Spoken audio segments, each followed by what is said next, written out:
Et bonjour à tous et bienvenue sur Mathis YouTube, et aujourd'hui on se retrouve pour faire une vidéo. Alors pour faire quelque chose que je fais jamais, c'est-à-dire qu'on va revenir sur un produit déjà présenté. Donc je vais parler aujourd'hui de l'Asus VivoBook 17, donc un PC que j'ai acheté il y a 2 ans, sur lequel j'avais déjà fait une vidéo, qui est à ce jour la vidéo la plus vue de ma chaîne, avec ses 7900 vues, en parlant des vidéos classiques, hein, bien sûr, pas du format short ou des posts, voilà. Donc aujourd'hui, j'ai décidé de refaire cette vidéo, parce que je suis retourné voir la précédente vidéo que j'avais fait sur le VivoBook 17, et donc j'avais reçu des commentaires comme quoi c'était pas fameux à l'époque, et j'en reçois encore aujourd'hui, hein, des commentaires, bon, de rageux, hein, on va pas se le cacher, qui me disent que ma vidéo c'est pourri, mais c'est complètement pourri, y a rien à rattraper dessus. Et puis je suis allé la voir, je me suis dit que c'était un peu de mauvaise foi de leur part, et j'ai découvert que c'était vrai, voilà. Donc à l'époque je bégayais énormément, j'ai pas la facilité d'élocution que j'ai aujourd'hui, donc je me suis dit, on va contenter les rageux pour une fois, et on va refaire une vidéo sur le VivoBook 17, qui se voit être moins bordélique que la précédente, voilà. Donc ce magnifique PC portable qui m'a quand même coûté pratiquement 700 € à l'époque, il me fallait bien ça, étant donné que mon PC fixe, lui, avait un pied dans la tombe, c'est-à-dire que à l'époque je tournais sur mon bon vieux AMD Athlon 3000G, donc autant dire que ça commençait bien à ramer, maintenant que j'avais ma première carte graphique et tout, ça devenait un enfer. Donc il me fallait vraiment quelque chose qui bombardait, étant donné que j'allais bientôt rentrer au lycée et que il me fallait du haut de gamme, quoi, pour que je puisse prendre mes cours là-dessus. Vous verrez qu'il a pas servi qu'à prendre les cours, hein. Au départ, ça se valait être un PC de travail avec un processeur de travail dessus. C'est-à-dire un Core i3 de 9ème génération, voilà. Donc on est sur une version, bon, comme je vous ai dit, Core i3 9ème gen, avec 8 Go de RAM, et de mémoire, oui, on a 500 Go de SSD M.2, donc ça va vite, on va dire que ça bombarde, et en plus de ça, j'ai 1 Tera de disque dur, voilà. Donc bistockage, franchement, c'est génial. J'en vois encore pas le bout aujourd'hui. Voilà.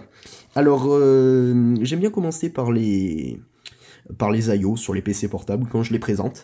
Donc ici on a le port de charge, voilà, qui est au format Asus classique, un USB 2.0 classique, un HDMI, un USB-C, oui, une entrée casque et un port micro SD. C'est toujours bien pour les stockages, que ce soit GoPro ou appareil photo, voilà.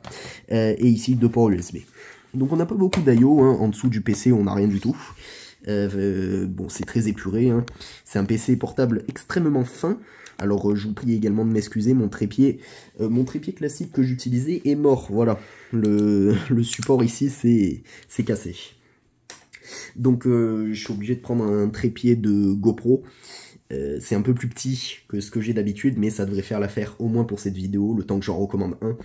Donc voilà. Donc on va pouvoir se l'ouvrir. Alors oui, j'ai perdu une touche, juste là, le mécanisme blanc, le petit plastique en dessous a pété. J'ai encore la touche, mais bon, il faudrait que je recommande la petite pièce qui me manque, qui est entre la touche et la membrane, juste là. Bon, la touche fonctionne encore, et écoutez, c'est pas c'est pas trop gênant. Donc VivoBook 17 implique donc un écran de 17 pouces, oui, tout à fait, 17,3 pouces précisément, et c'est un écran QLED, on peut le voir, hein, il est immaculé, il est très... pas du tout réfléchissant, quoi. Si, un petit peu, j'arrive à me voir dessus. Donc voilà, écran QLED, la qualité est géniale, franchement. Mais la batterie l'est moins. Vous verrez que niveau batterie, il a tendance à pas beaucoup tenir, celui-là, vu que c'est des batteries plates lithium polymère de mémoire, ça s'appelle comme ça, c'est plus les cellules comme on faisait avant. Donc on va se l'allumer, voilà. Vous allez pouvoir juger la rapidité du modèle. Logiquement c'est assez rapide, hein, voilà. Asus in search of incredible, voilà. Magnifique accent anglais qui n'a toujours pas changé. Donc je vais taper mon mot de passe, voilà, c'est cadeau.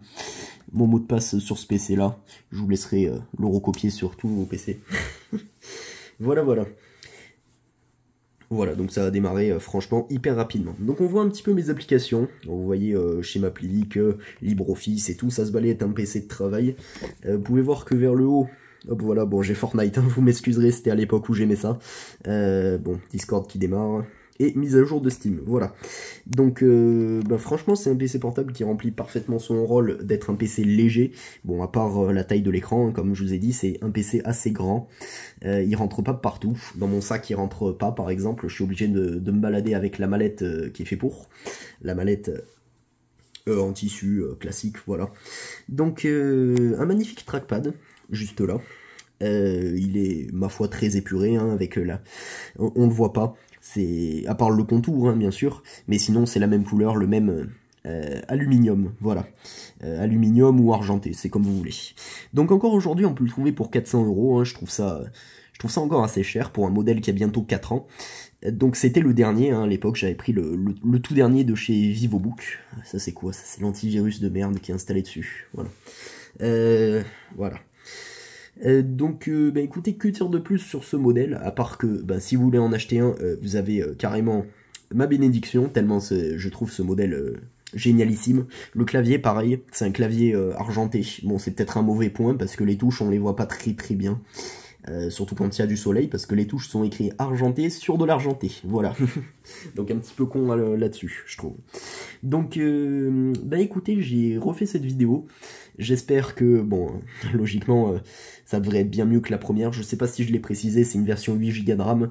Il y en a certainement qui ont un petit peu plus si vous tapez sur de la meilleure configuration, mais bon, moi ça me suffit largement. Donc pour la plupart des questions qui m'avaient été posées là-dessus, donc le prix c'est bon, j'y ai répondu, je me base sur les commentaires de la vidéo qui a bientôt 1 an et demi, hein. C'est pour ça que j'en profite pour y répondre dans cette vidéo-là.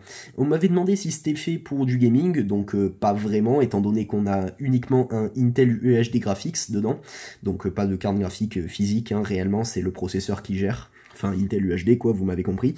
Donc pour gaming, oui, il fait tourner Minecraft, il fait tourner Fortnite, mais je pense que ça s'arrête là. Bon, Roblox, vous inquiétez pas, il le fait tourner, hein. Vu la mocheté du jeu, je pense qu'il le fait tourner. Donc, bon, je plaisante, hein. N'allez pas m'insulter en commentaire, hein, la communauté Roblox, hein. Voilà. Donc, écoutez, j'espère que la vidéo vous aura plu. J'espère que cette présentation vous aura plu. Si jamais celle-là de vidéo fait plus de vues que la première, je supprimerai la première, tout simplement. Sinon, ce sera juste VivoBook 17 Reupload, le titre de la vidéo. Voilà. Donc moi j'espère que la vidéo vous aura plu. Je vous dis au week-end prochain, la prochaine, ou encore au week-end d'après, je ne sais pas, étant donné que maintenant je suis en stage et je suis plus au lycée, quoi. Enfin, je suis en stage pour un mois. Voilà, si vous voulez tout savoir. Donc, moi je vous dis à la prochaine, et sur ce, goodbye.